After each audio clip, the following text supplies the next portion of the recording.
Hello, welcome to uh,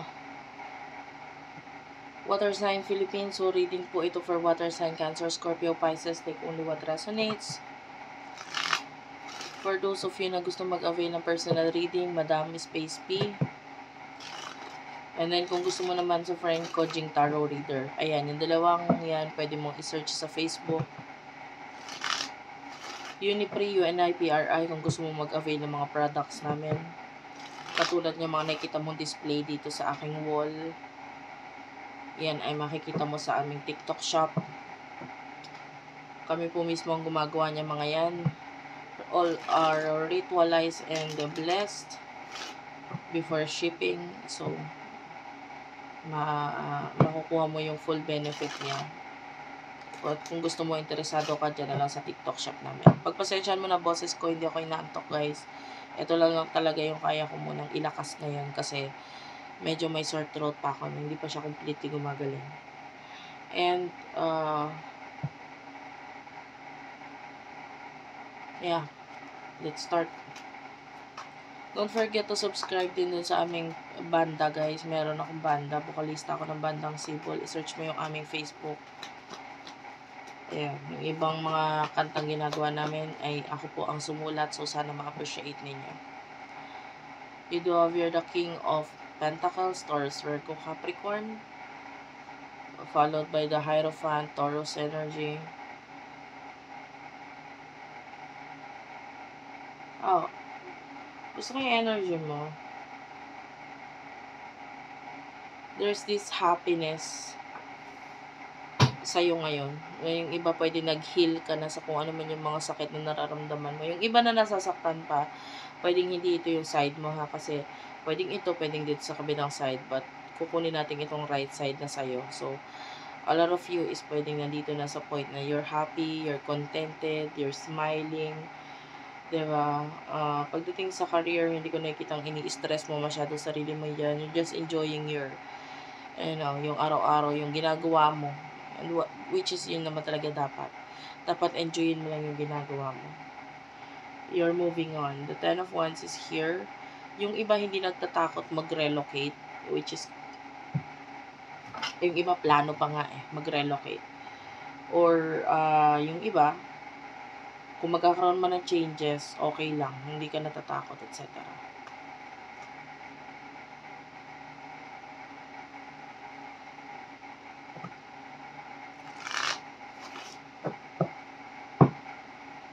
Person na nakakonect mo sa love scene na to.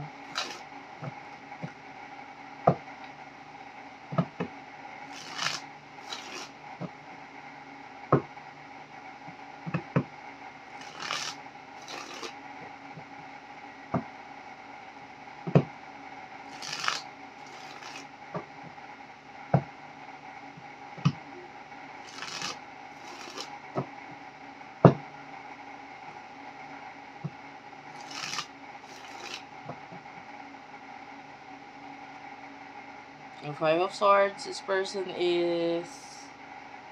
Yung iba magtataka, bakit iniisip ko itong taon to? Hindi, wala naman na siya. Iniisip ka kasi ng tao. At saka hindi ka man niya isipin. May point sa kanya na maiisip at maiisip ka niya kasi may taong nanggugulo sa kanya na parang kaya kanya maalala minsan kasi pinaalala ka ng taong yun. It could be another person na nakakairita. Could be another relationship yung iba. Parang, siguro, eto example lang. Kunwari ako yung kakonect ng person mo. Nakatulala ka na naman, iniisip mo na naman siya, iniisip mo na naman si anong sign to?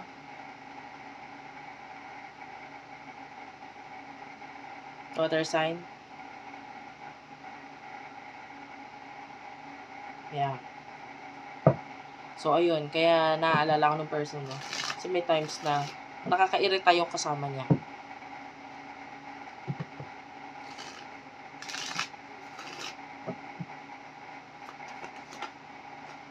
Four of Cups is here. This person is wishing, dreaming about you. Hindi siya masaya sa mga kung ano nasa harapan niya ngayon. Hindi siya komportable, hindi siya kontento, hindi siya masaya. Pasensya ka na guys, may pagkaulyanin talaga ako eh.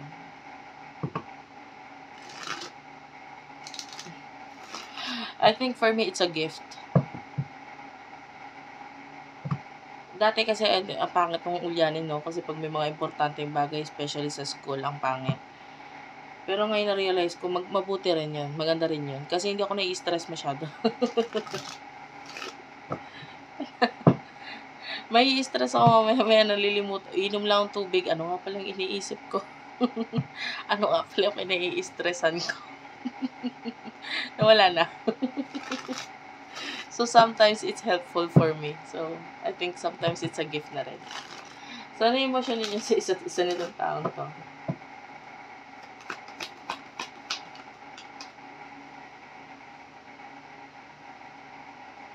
Page of Swords, ayun, yung iba sa inyo, you're studying, you're trying to learn more para magkaroon ka ng growth. 8 of Wands, Aries, Leo, Sagittarius. Ang ganda to. Ang daming na ano sa'yo, no? Na nahihiwagaan sa buhay mo ngayon. Ano nangyayari sa'yo? Kamusta ka na? Yung iba may maraming gustong, alam mo yun, ang daming gustong malaman kung ano yung pinagkakabalan mo ngayon, mga chismosa ng buhay mo. Pero yung iba, hindi naman sila naiinggit, nahihiwagaan lang sila. Kamusta na kaya yun? Ano kayong ginagawa niya?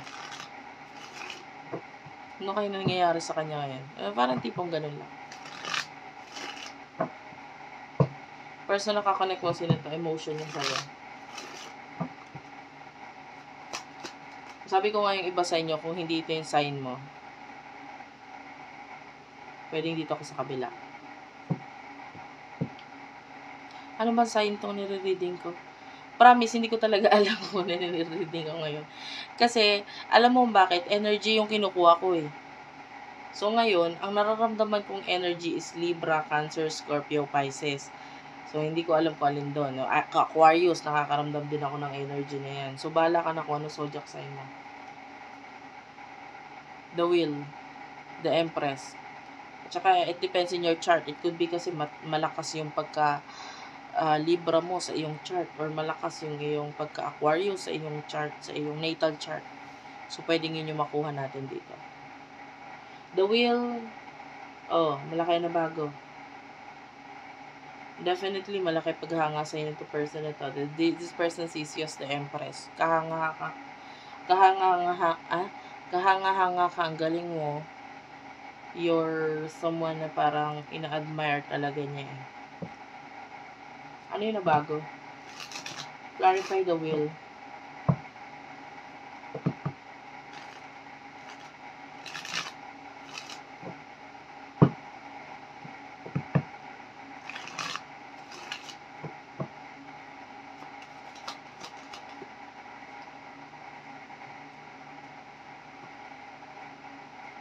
King of Cups. The Devil, Capricorn energy, Cancer, Scorpio, Pisces. Bottom of the deck is the Hermit. This is Virgo energy.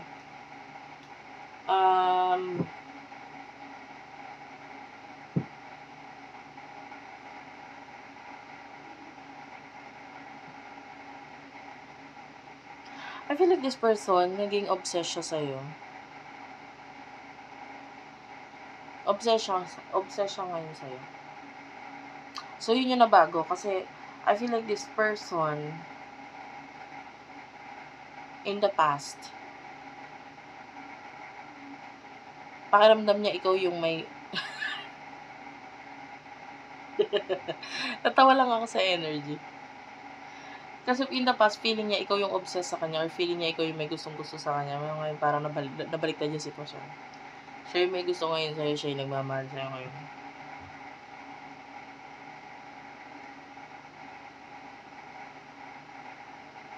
The Hermit is here.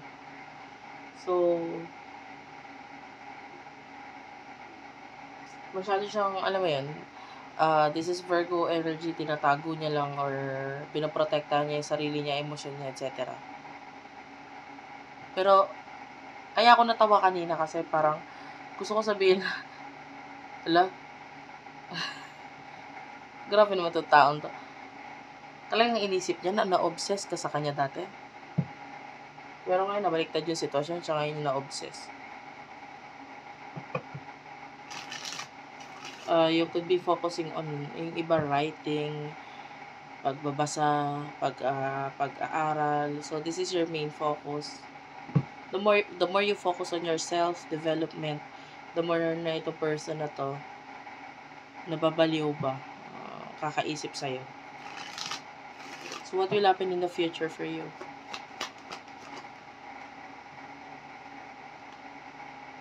Queen of Swords, the Four of Wands, the Eight of Cups, and the Five of Wands. Bottom of the deck is the Ace of Wands. So, there's a new beginning for you. Pagdating sa career, I really do love this. You're becoming more professional. Nakikita na, alam mo, masasabi kong professional yung isang career. Pag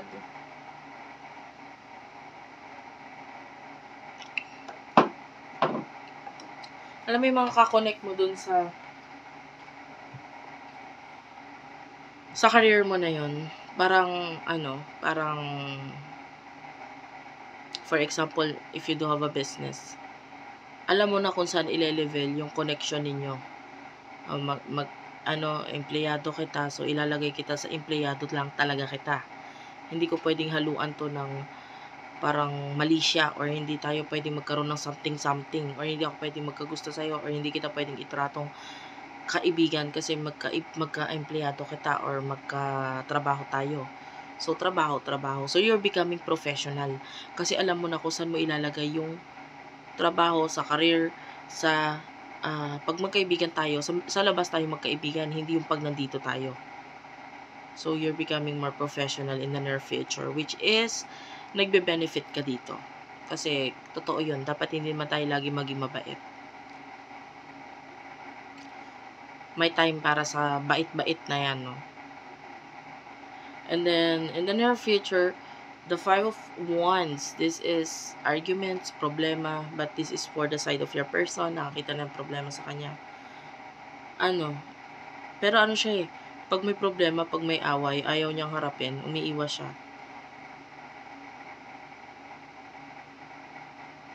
So, nakakita tayo ng pag-aaway, pagkakagulo dito sa side niya. It's not yet clear kung saang part ba. But high chance na ito may kinalaman sa awayan ng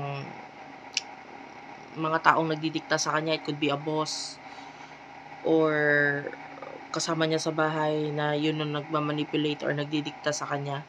So, whoever this person na tinatry kontrolin yung person mo, may pag-aaway sa kanila in the near future. So, that's it for now. Thank you for watching, guys. I love you all and bye-bye.